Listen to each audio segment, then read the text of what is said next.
Hello there everybody. I don't know if you can hear it, it's massively windy outside. We've got a storm here at the moment. Hopefully it doesn't cause too much damage.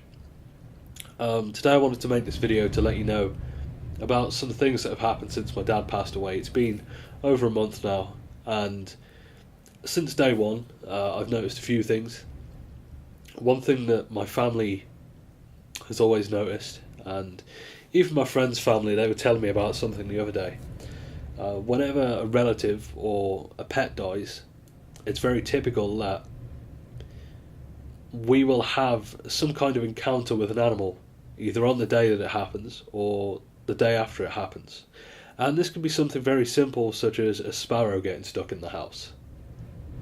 It's always very interesting that it's never at a random time, like, one day it's a nice summer's day and all of a sudden you've got an animal in the house. It's always after a death, is what I'm trying to get at. I was around my friend's mother's house the other day, and her partner were mentioning to us that the day after one of their relatives died a couple of weeks ago, they had a robin in the house. And the thing is, they hadn't had their windows or doors open. Their chimney is blocked off as well. That was something that I made sure to ask them. And all of a sudden they've got this robin in the house, and it actually let them pick it up and put it outside, which was also a little bit unusual. Well, the reason why I bring this up is the day that my dad passed away, round about 11 o'clock at night, I wasn't in the best mental shape, so I decided to go for a walk.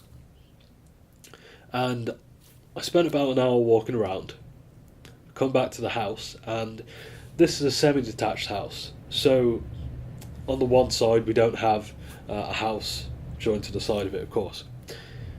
So when you go up our garden path, it basically just takes you go up so far, here's the house, and you can keep going, and then you get to the back of the house. And when you reach the back of the house, we have a flat roof, and underneath it we have an outside toilet, a coal house, and a shed. And on top of that roof, I saw what I thought was a cat. Then as I'm getting closer, I start to realise that's not a cat, it's too big. And so I keep walking closer. And then I just realise it's a fox. And this thing doesn't run from me. I get so close to it, and it just turns and looks. And I've never seen such a beautiful, pristine looking fox ever. And foxes are very common in this area. I see foxes pretty much every day, but I've never seen one look so perfect, like there was not a hair out of place. And it's just stood there for ages watching me, no want or need to get away.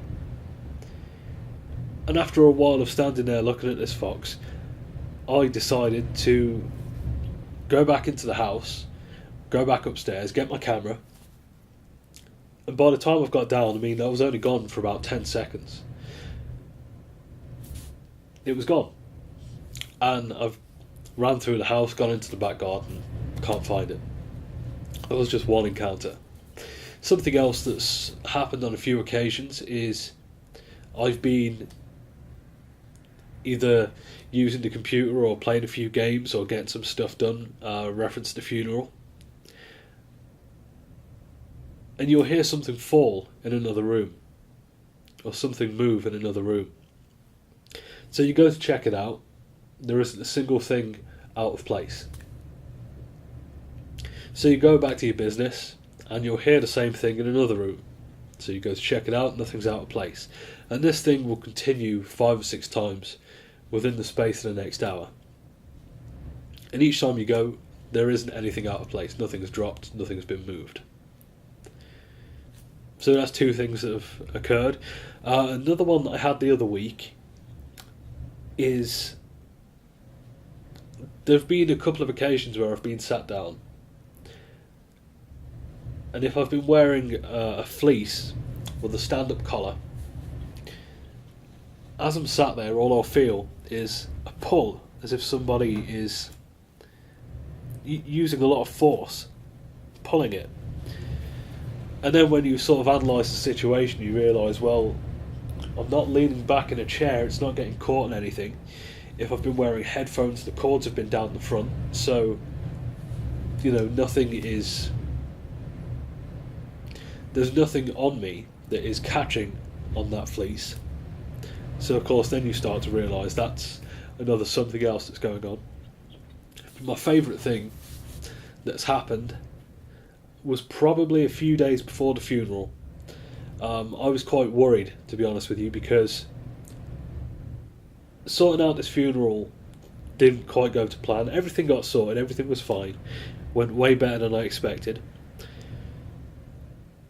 But I think my dad always had it in his head that when he passed away, his brother and all of his sisters would sort of get together and they would help out with the funeral and they'd do this, that, and the other, and everything would go swimmingly. That's not exactly what happened. My dad was quite distant from his family in the end. And I've never really met them. Everybody's sort of living their own lives and they all live in different places. So when I've tried to approach them to get information about his past, because my dad was a freedom-loving person that kept himself to himself. He didn't really talk about the past. There was a lot of stuff I didn't know. And unfortunately, there was a lot of stuff that they didn't know. So when it came time to putting all of that into the service, the information was very limited. And what was also strange, before I get to what I was about to say, the same day that my dad passed away, around about the same time, his brother actually had a mini stroke, which was quite coincidental. So I was really worried. There's a few days left to the funeral. I've got information that needs to be given to the minister for the service, and I can't get in touch with that. I'm really worried. And I have a tendency, when I'm worried, to pace back and forth. And I'd been doing this for about an hour and a half on this particular day. I was just going back and forth between the kitchen and the hallway, over and over again without stopping.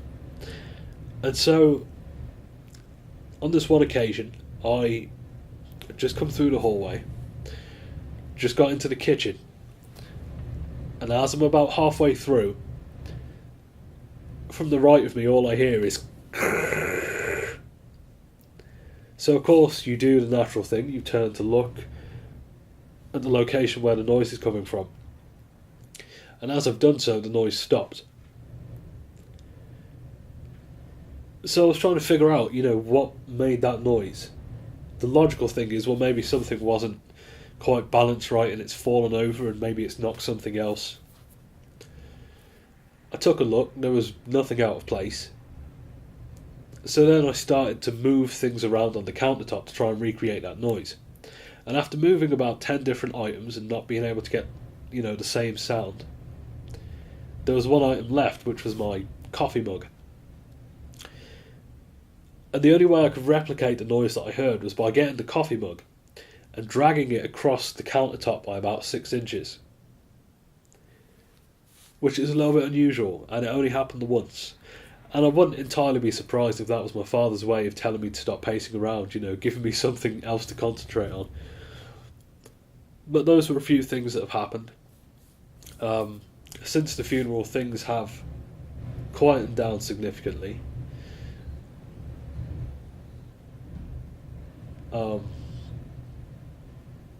One thing that I did do is when I went to go and visit my father in the Chapel of Rest, I sat with him for a bit. I spoke to him. I basically thanked him for everything that he'd ever done for me, and I hope that, everything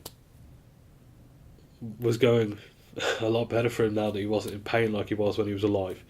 And I did take a recording during the duration of time that I was in there. I haven't listened to that recording yet, and I don't know if I ever will. Or if I do, it'll be in a few months' time. I don't really feel ready to listen to that at the moment. And it wouldn't surprise me if some of these things that have gone on stem from that visit to the Chapel of Rest, and it's mostly just him telling me, look, I'm still around. Don't worry, I'm still here. But I think that about sums everything up. So I'll be back to more videos. I want to thank everybody for, you know, the nice comments that people have left. It does mean a lot. As I say, when I do get the chance to actually sit down properly and write people back, I will do so. I want to thank you all once again for listening, and I'll see you soon with more videos. Thank you.